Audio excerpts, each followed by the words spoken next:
Well, it's that time of the week again. Time for a haircut. We're Steve and Audra. We travel full-time in our self-converted Ford Transit camper van, looking for beautiful, fun, and free or affordable things to do. This year, we're doing a big loop around the country while sharing how we do van life simply and on a low budget. We've been exploring the Cleveland area and have been pleasantly surprised by all the great things we have found to do here. Our next stop while here in Cleveland is the Cleveland Botanical Garden. It's on the east side of the city. It is about $20 a person, but with our rep membership, it is free, so that's a bonus. And usually there's free parking, but because we're in this big van, we can't fit in the parking garage, so we have to pay with the parking meter, but it's not too bad, 75 cents an hour.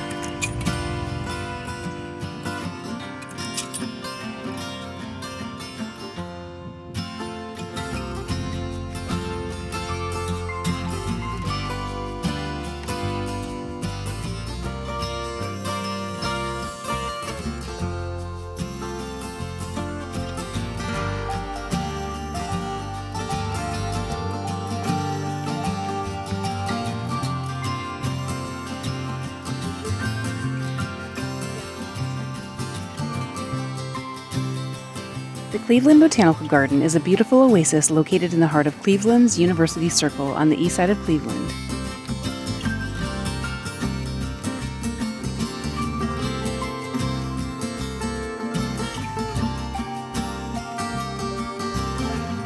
The garden was founded in 1930. One of its standout features is the Eleanor Armstrong Smith Glass House, a massive 18,000 square foot conservatory that transports you to two completely different worlds. On one side, a dry, spiny desert straight out of Madagascar, home to some of the world's most fascinating and rare plants. On the other, you'll find a lush Costa Rican rainforest filled with tropical plants and colorful butterflies fluttering all over.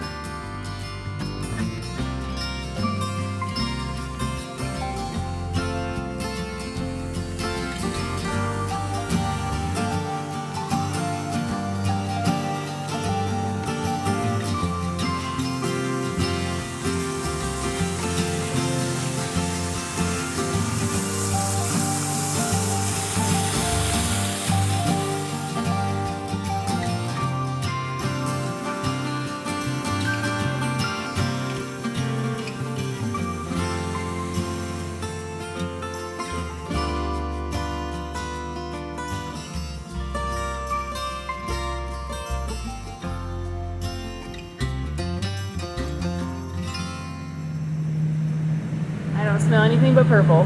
Hey, get your own Joes.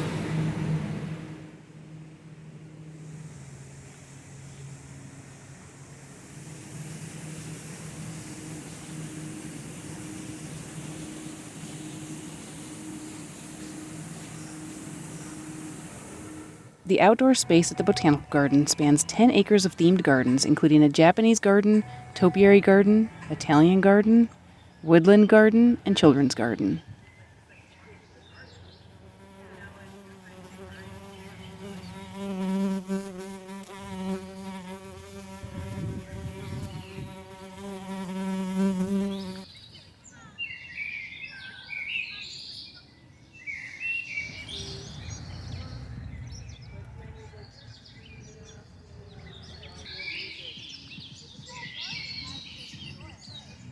So I need you guys to be honest and tell me what you think of my blue short pants.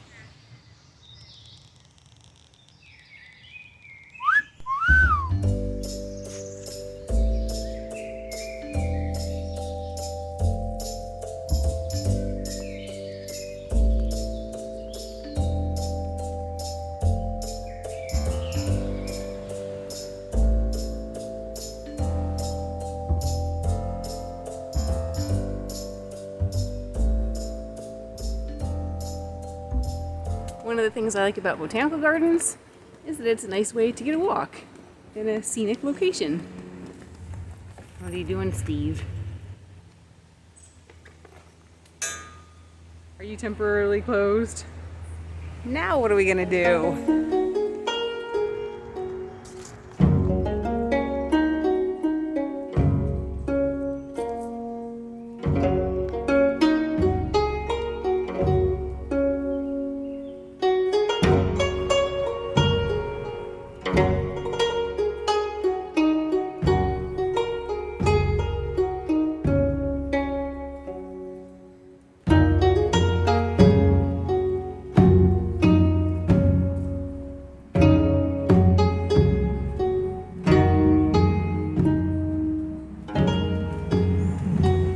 What'd you find?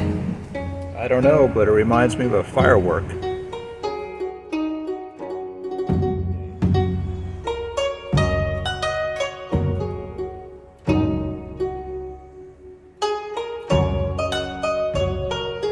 Oh, that's pretty.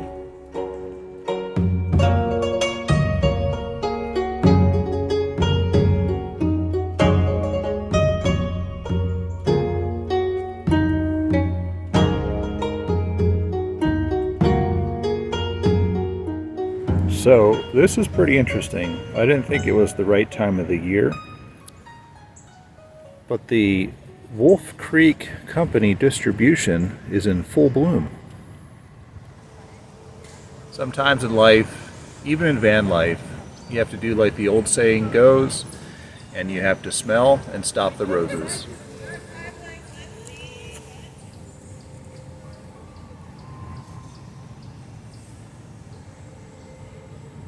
How do they smell? Very maroony. It does smell pretty great in this area. That's because I just took a shower. Bump. Non più tra i farfalloni amoroso, notte e giorno di torno girano, delle belle turbando al riposo, Narcisetto a dolcino d'amor. Delle belle turbando al riposo, Narcisetto a dolcino d'amor. Non più avrai questi bei panacchini, quel cappello leggero galante, quella chioma, quell'oria brillante, quel vermiglio d'onesco color, quel vermiglio d'onesco color. Non più avrai quei panacchini, quel cappello, quella chioma, quell'oria brillante.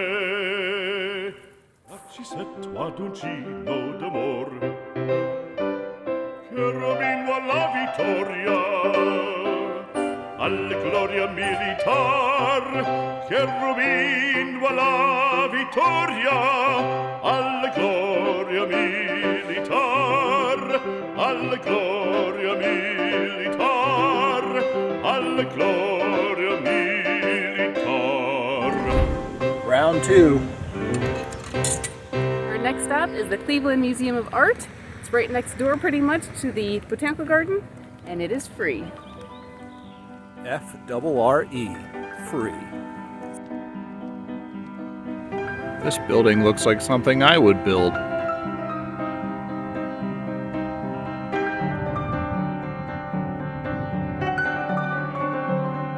The Cleveland Museum of Art is one of the top art museums in the United States. It's a treasure trove of artistic masterpieces, and it's been wowing visitors since it first opened its doors in 1916. Located in the heart of University Circle, this museum offers a stunning collection that spans over 6,000 years of creativity. And what's amazing is that it's completely free to visit, so you can immerse yourself in world-class art without spending a dime. And you know we love that. What I liked most about the museum is that it's not just paintings and sculptures, but many really interesting artifacts from different time periods. The museum's collection is vast, ranging from contemporary work to ancient Egyptian artifacts.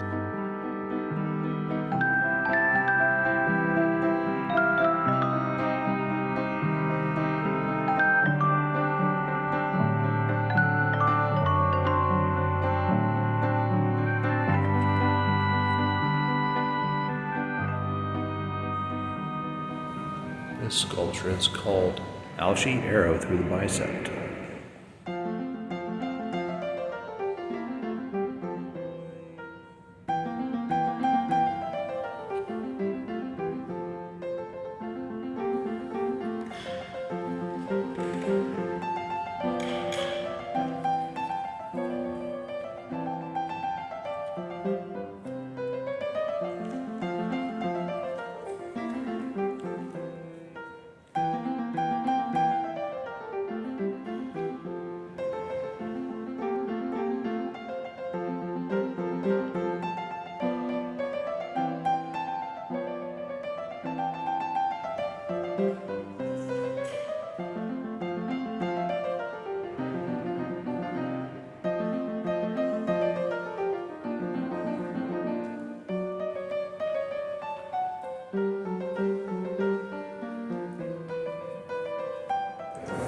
Wow, this is cool. This was one of my favorite sections of the museum for sure. The European Armor and Medieval Weapons collection showcases pieces from the Middle Ages and Renaissance periods. It's home to one of the most impressive collections of its kind in the country, with pieces that span over 500 years of history.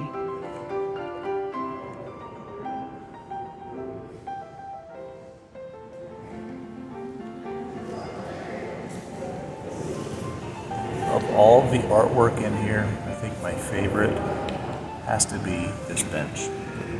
I believe it was built in the Impressionist era of 2023.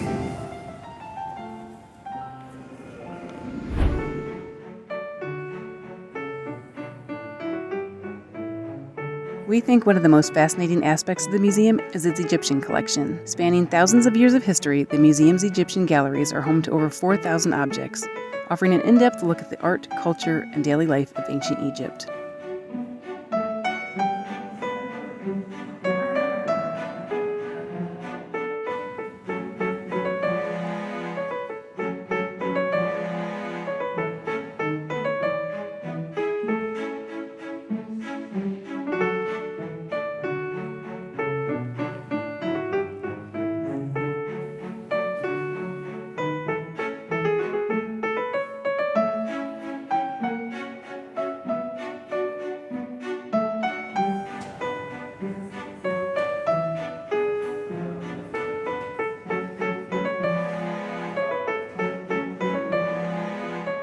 One of the crown jewels of the museum is the American Art Collection, where you'll find everything from colonial portraits to modern American sculptures.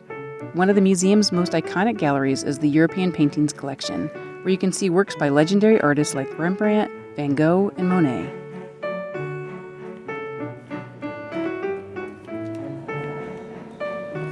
I see you found another bench. This one was constructed in the late 2021s. Notice the architecture.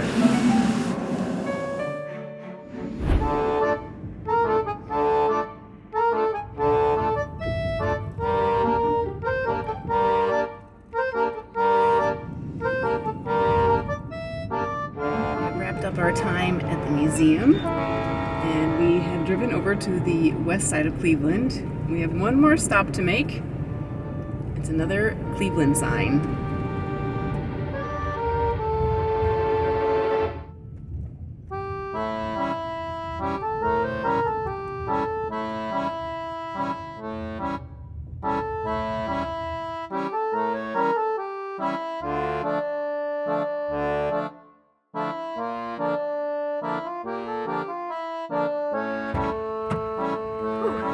It's a little chilly out there. Yeah, it is. I think this would be a really nice park on a nice day, but it's a bit windy. Yeah, but it's a great view of the skyline and looks like a really nice park right here on Lake Erie. So that wraps up our time in Cleveland. I enjoyed our time at the Botanical Garden, but I would say I'd probably only give that about a 3 out of 5 van rating. It was a nice garden, but nothing that really stood out too much, especially because we've been to so many other gardens probably. It was also in transition. They had just dug up all their tulips and were getting ready to do a Japanese garden theme everywhere. So you could see as we were walking around that a lot of people were working in the garden, but there were some pretty spots. And then we went to the Museum of Art, and that actually was pretty impressive, especially for a free museum. There was a lot to see there, not just paintings, but old artifacts and knights in shining armor. I guess the knights aren't in the armor, but the armor. So it was a pretty cool museum. Yeah, the Botanical Garden was just okay, but I really did enjoy the art museum. We probably could have spent some more time there, but maybe next time on our trip through Cleveland, we'll stop and take in more of the museum. And there was a music museum there and modern art museum. A lot of offerings here in Cleveland that maybe next time. Yeah, we could have easily spent more time at the museum. It was really large, a lot to look at, very cool place. And as far as Cleveland goes, I would have to say that that's not a place that's been on our radar ever of a place to spend time at. Obviously, we knew we had to drive through it, but we have been pleasantly surprised at how much there is to do there. So we have really enjoyed it. Yes, we did. Well, this is where we're going to leave you for this video. As always, we love hearing from you, so please drop us a comment below. Let us know you're watching. If you haven't already, hit that subscribe button and the like button. And until next time, we'll see ya. Next up is Toledo in Detroit, Michigan. If you enjoy our videos, please consider becoming a patron by using the link on the screen that we've also included in the video description, along with information about today's adventure and our channel. A special thank you to all our patrons. We appreciate your ongoing support. Thanks for coming along with us on this van life adventure. Please take a second to hit the like button below, leave a comment to let us know you're watching, and click that subscribe button if you haven't already. Don't forget, you can also connect with us and see my photos of the places we visit on our Facebook and Instagram. See you next time for more adventure.